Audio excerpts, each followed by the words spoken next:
Hey, everybody. Welcome back to another edition of the CruitCast with me, Jason Sukamel, and Cole Patterson. As always, Cole, we're off the heels of a Rivals camp. We got a lot to talk about there.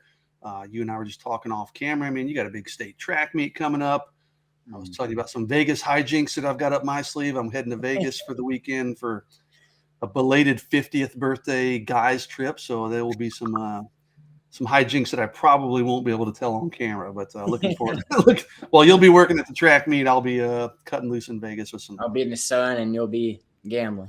Yeah, I'll be in the sun too, but we'll be doing different things. Yeah, but yeah. Looking forward to a bunch of high school buddies that I don't get to see very often. So a bunch of us going out there. So, but before we start talking recruiting, Cole, I want everybody to please support our sponsor. You see them at the top there, Prime Shrimp. Use that promo code OrangeBloods30. Get 30% off your order of 6 or more packages. They're all delicious. They're easy. The cleanup is a breeze. Dude, everything about them is phenomenal. Restaurant quality shrimp. They got multiple flavors. They come in, some of them are spiced. Some of them come in these amazing sauces. You can put them on pastas or veggies or rice. Oh, they're phenomenal. I haven't had lunch yet, so my mouth is watering. Seriously, I'm not lying. My mouth is watering talking about them. So go get some Prime Shrimp for yourself and support this Orange Bloods YouTube channel. And then also, of course, subscribe to our channel and like these videos.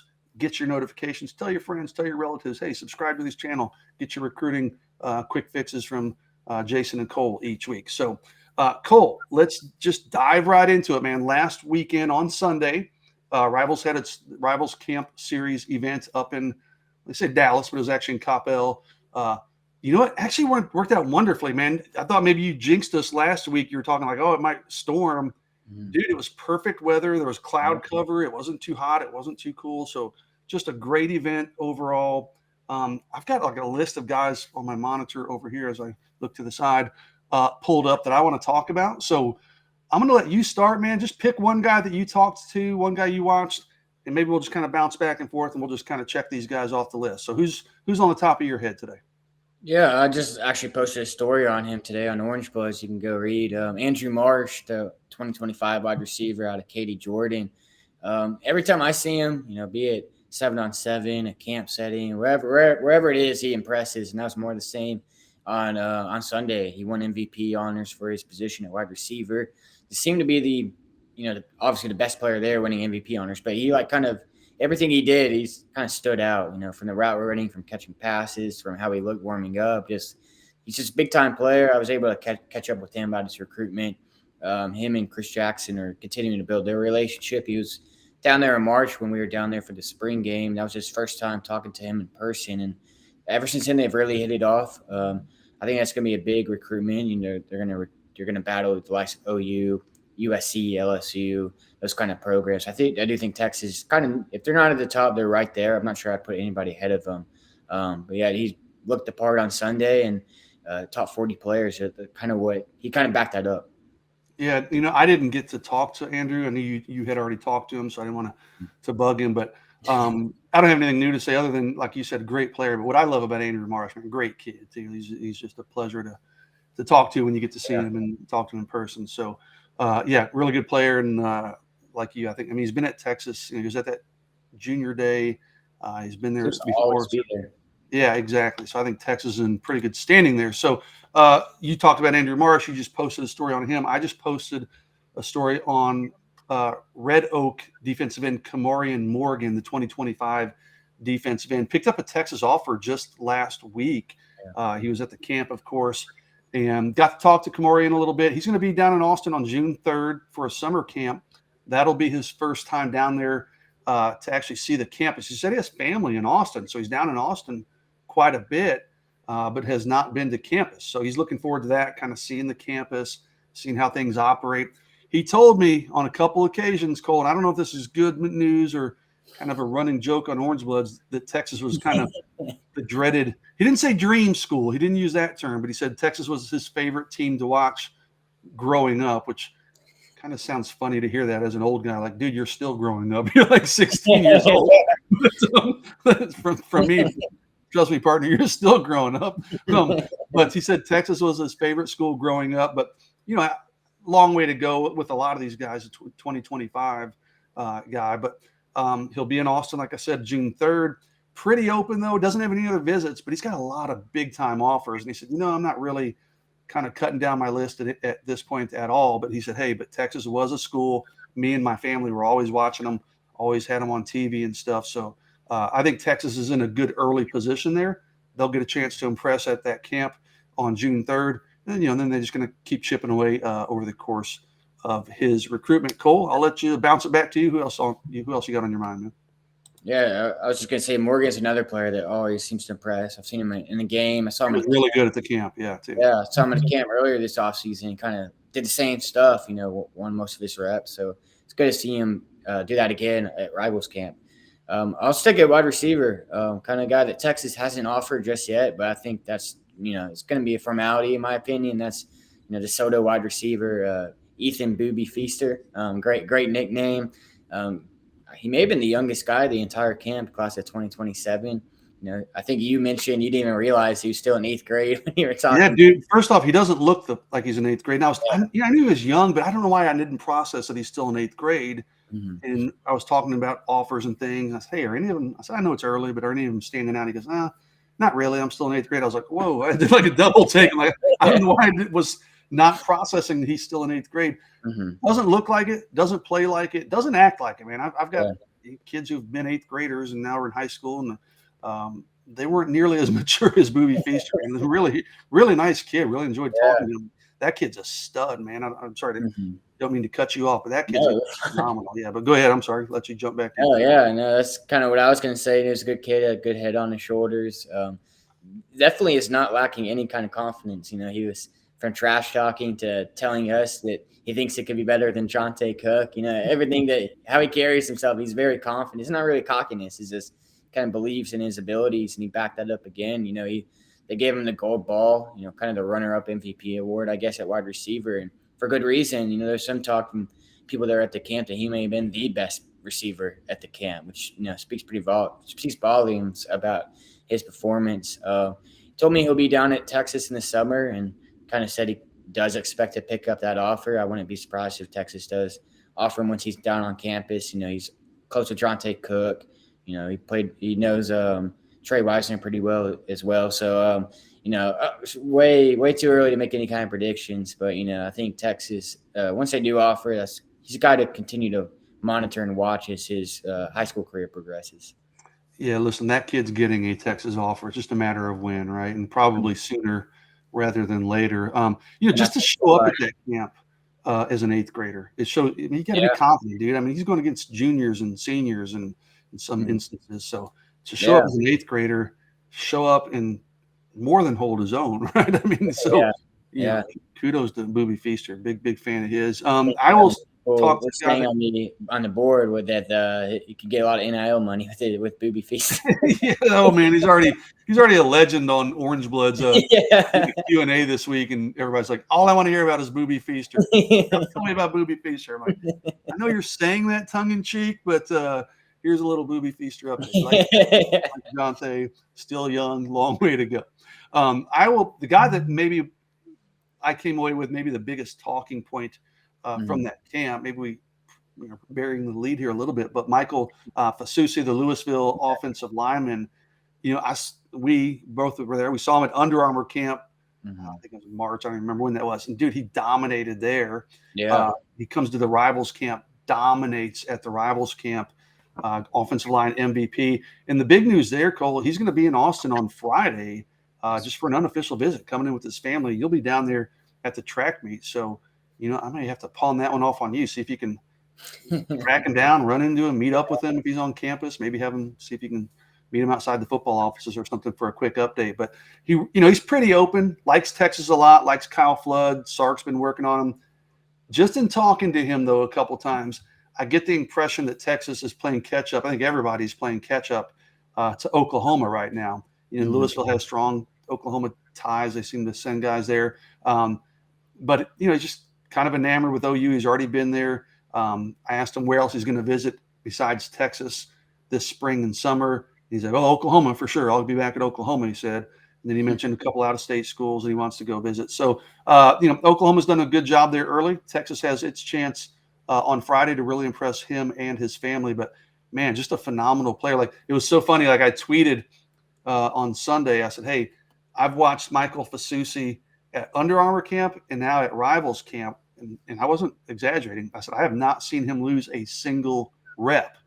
And then the next rep, he got beat. I think it was Decaius Brinkley beat him. So I was like, Fasusi, what's up? I jinxed you, dude. And he goes, oh, man, I was playing right tackle, though, and I'm normally at left tackle. I said, okay, I get it. I'll give you a little bit of a pass. But even the coach that was there was like, dude, you got to be able to play both, man. You can't just be pigeonholed into left tackle because you'll increase your value, in chances to play if you're at right tackle, if you can play either, or maybe even interior in a pinch.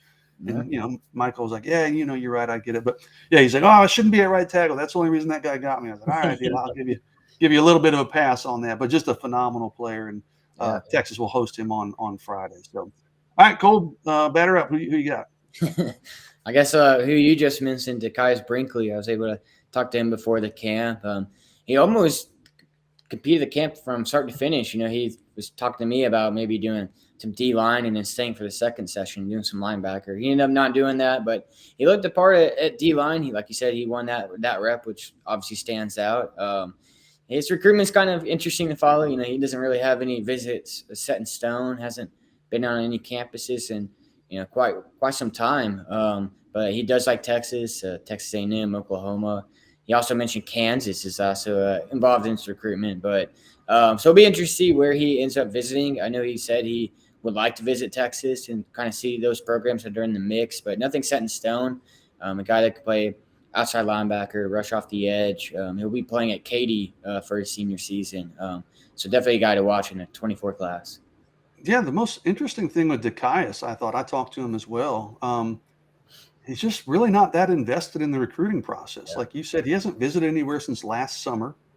He doesn't have any visits on his calendar in terms of unofficials or officials. And, it's not my job to guide him on the recruiting process, but somebody I feel like should be guiding him to be a little bit more proactive and be reaching out to these coaches and setting up visits, unofficial and or official visits. But really good player. He looks good at the camp. I wonder with schools like Texas and Texas A&M, they're not pushing to get him on campus, it doesn't seem. They haven't set up the official visit. So we'll have to see how that unfolds. Maybe they've got a couple other guys that they're prioritizing a little bit more. I'm not sure, but he just wasn't that, like I said, invested at this point in the recruiting process. I will jump to Cole, and my list is winding down here, but I'm going to talk about Roy Thomas Jenkins, the 2025 quarterback out of Beaumont Westbrook. He was dealing with a labrum issue in his shoulder, so didn't get to see him go out there and compete. But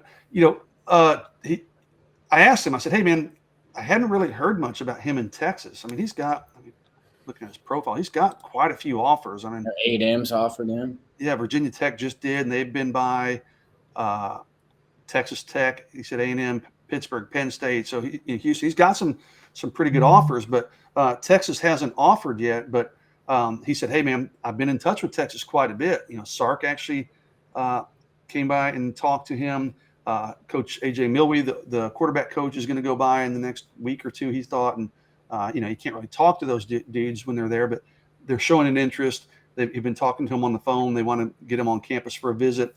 No Texas offer, but he understands." Roy Thomas said, "Hey, man," he goes, "I understand Texas is a little bit slower with how they operate in quarterback recruiting. They're not Sark and A.J. Milwee don't just scatter shoot just a bunch of offers. They're very precise on who they want to offer and who they want to target." So he goes, "I get it." And he goes, "I'm hoping I'm one of those guys." And I think if they are, his sister, in fact, he told me his sister is a freshman at Texas. So we kind of talked a little about Longhorn football. He knew some of the history of Texas football. So strikes me as a guy who kind of follows Texas pretty closely, not saying necessarily that Texas would be a leader if they offered. He didn't come out and say that, but I do think, just reading the tea leaves, if Texas offers him and if he's one of those 2025 quarterbacks they decide to go after, I think Texas will have a really good shot with Roy Thomas Jenkins. It's a guy I know Catch is really high on. Yeah. Yep. All right, Cole, who you got? I bet I can guess where you're going. Who you got? I'll talk about Taz Williams here, going back to the wide receiver position. I was able to talk to him as well. He didn't go and compete in the camp. He kind of tweaked something in a training session on Saturday. Didn't want to risk anything, but it's always good catching up with him. He's been on Texas campus quite a few times. He was back there in January. I believe he was down there for a game as well.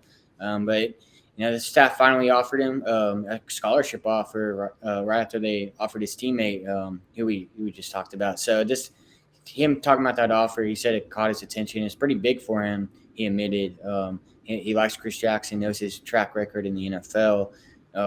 He's a guy that, he's not from Texas, so I don't know if he feels that loyalty to stay in the state, but he admitted that it was big to get that offer, to finally have that offer. He said he's been wanting that one for a while, just seeing the facilities and the atmosphere and everything about it. He's kind of had his eye on that offer, so it's huge to get that. I do think Ohio State, Penn State, Alabama, those kind of programs will be in the mix, but like I said, that Texas offer is big for him, so I think it's definitely worth monitoring and seeing how many times he does a visit. I assume he'll be back in for the summer. But yeah, great kid, great player, another receiver in a loaded 2025 class that has so many weapons. Yeah, I love Taz. I got to talk to him too. Like you said, Texas just offered him. Chris Jackson went by the school. I think was it last week or maybe the week before. I think it was just last week, but pretty recently. Yeah, and he'd been waiting for that offer. He and I talked before, and he's like, and he goes, wouldn't say he was frustrated, but he's kind of a little bewildered, if you will. He's got offers from every program in the country, man. Yeah. He goes, I haven't got it from Texas yet. And he goes, I'm not going to go visit without an offer. So now that he's offered, see if Texas can get him on campus. I did ask him, I said, hey, with Texas being, later than some of these other schools, does that kind of put them behind these others? And he goes, no, not really, man. They just had a coaching change at wide receiver. I understand Chris Jackson wanted to offer me, in person or see me in person before he offered. And he said he likes Chris Jackson's history. He played in the NFL, he coached in the NFL. So it kind of makes sense. I've talked to other players and parents, and they're like, yeah, this coach that's recruiting me from school X, Y, and Z, the coach from school X didn't even play the position that they're recruiting me to come play. Well, Chris Jackson played and coached wide receiver at the highest level. So his opinion, I was joking with Taz. I go, Taz, it's one thing for me to say you're a good player. Who gives a crap? Chris Jackson says you're a good player. That means something, right? So, he likes that Chris Jackson has some NFL skins on the wall. Cole, I am going to cheat a little bit, and I'm going to talk about two guys, and then I'll bounce it back to you, and then you had a couple others, but I think I'm about ready to kind of – you can talk about whatever you want, but I'll let you kind of put a bow on it at the end. So I'm going to start with Kelvin Riggins, the linebacker out of South Oak Cliff. The most interesting news there, he said he has not heard from Texas at all since Chris Gilbert left to go to North Texas. So that was a bit surprising when we talked to him at Under Armour. He's really big on Texas. Obviously, he's got teammates at Texas. I mean, I thought Texas might be, I won't say the team to beat, but I thought they were right there at the forefront. But he said, no, he hadn't heard anything from them in a while. So we'll see if things pick back up there. If they do, he said, Texas will move right back up, on his list. But right now he's just kind of in a holding pattern, waiting to see. He said, I asked him which schools are recruiting the hardest, the most aggressively, and he said Notre Dame was the first one he mentioned, and then I think Texas A&M was the other one. So it's not like he doesn't have some heavy hitters recruiting him, but just for whatever reason, the contact with Texas has dropped off. Maybe that's just something Texas needs to get cleaned up and like, okay, hey, Gilbert was our guy. He's not here. So-and-so pick up the ball there and let's get that thing back going. The other one I talked to Riley Wormley, the running back out of Colleyville Heritage. I keep saying it, but just another really good kid, man. Just a really nice kid to talk to. I'm just so impressed when I listen. I've got kids literally their age. I got a son who's a senior we've talked about. I got a daughter who's a junior, and I know how teenagers can be, man. So it's always nice to talk to a kid like Riley Wormley. He's just super polite, respectful, just a good kid. But anyways, pretty open. He's got that Texas offer. He was down I didn't even know this. He was at the Texas Orange-White games, and I don't know how he slipped through the cracks for me on that, but has good conversations with Coach Choice. Really likes Tashard Choice. Pretty open, but I think if Texas pushes there, if they want to identify him as one of their 2025 backs, I think Texas has a good shot there. I really like Riley Wormley. He's different than maybe the traditional backs that, Tashard Choice is going to target the guys who can pound it between the tackles, the CJ Baxters and the guys they're targeting Jarrett Gibson in 2024. But boy, Riley Wormley could be a nice complementary piece who can do a lot of things as a receiver and just, moving him out of the backfield, different things like that with his speed. So he won MVP at the Under Armour camp. He sure did. Yeah, he won. That's right. He won running back MVP. So good player and really likes Texas. So, again, we'll see how things unfold over the next year or so. Cole, I'm going to throw it back to you. Who else do you got, man? Talk about as many guys as you want. I'll sit here and soak it in, and then we'll put a bow on it. Yeah, we've touched on the majority of the guys who Texas is involved with. So real quick with Riggins, I know you talked to him. So add a bit more. I talked to him a little bit as well. Like you said, Texas doesn't seem to be in contact very, very much now that with Chris Gilbert off to UNT. But you did say he still talks to Malik Muhammad and Billy Walton a lot. So, and obviously he played with them, won a couple of state titles. But he said they're still in his ear about Texas. He said Malik absolutely loves being up there, so that's definitely a good sign. So like you said, we'll see if they get back involved there. Another guy we talked to, we haven't touched on yet, is Javian Osborne. He was a guy that 2026 class at running back who Tashard Choice offered, I believe, in January, maybe early February. But, he hasn't even played his junior year or I guess sophomore year of high school yet. And he's a guy that Tashard Choice is already targeting. He's been on campus multiple times. He was there in March. Said he loves Tashard Choice. And he said it means a lot to have an offer to be at a program where, Bijan Robinson played at. He thought it was funny. He couldn't think of Ricky Williams' name. He's like, Williams, that guy, Ricky Williams. Oh, he changed his name recently, so maybe that's why, man. Yeah, maybe that's the confusion. But yeah, good kid, good player. Another guy that, he's a young kid, but he held his own at that camp. He looked good in drills, catching the ball, everything like that. So another guy that Texas is in on early in that 26 class. Yeah. Well, yeah, there's a lot of action at that Rivals camp, a lot of fun. We'll have another Rivals event coming up in June. More details will be released on that soon. So we'll be there for that one as well. But in the meantime, Cole, I mentioned it. You'll be this weekend picking up the slack for me, which I appreciate. You'll be at the state track and field meet down here in Austin, which is always a fun thing to cover, man. You'll enjoy that. And guys like Micah Hudson will be there, Terry Bussey. I need to go through the list. There's quite a few guys that'll be there. So Ernest Campbell, that's a catches guy. Who's that? Ernest Campbell. Ernest Campbell, yeah. Oh yeah, he'll definitely. I see what he run. He might. I wouldn't be surprised if he runs 10-1 or even faster than that. Yeah, so, Freddie DeBose, I know, is competing in multiple events. Caden Durham, so there'll be a lot of guys for you to kind of catch up with. But so we'll have that to talk about next week. Who knows? Maybe some Vegas exploits to talk about. So you'll either be in a really good mood or a really bad mood, depending on how it treats me. But yeah. So with that, Cole, we'll put a wrap on this one. I appreciate everybody giving us their time. I appreciate Cole's time. Blake Skaggs, our producer behind the scenes. Go support our sponsors, please. Prime Shrimp, please. 30% off. Use that promo code OrangeBloods30. OrangeBloods30 is the code. Go to primeshrimp.com. Get you some of that delicious prime shrimp. I wish I had some in my freezer right now because it's about lunchtime as we record this, dude, and it sounds really good. So go get some prime shrimp, everybody, and I promise you it's a money-back guarantee if you don't like it, but you will like it, we promise you. So do that. Subscribe to our channel. Like the videos. Ring that bell. Do all the good things. Get the notifications. Once again, thanks, everybody, for your time. We'll see you next week. Everybody have a good rest of your week and take care. Subscribe to the channel. Do it now.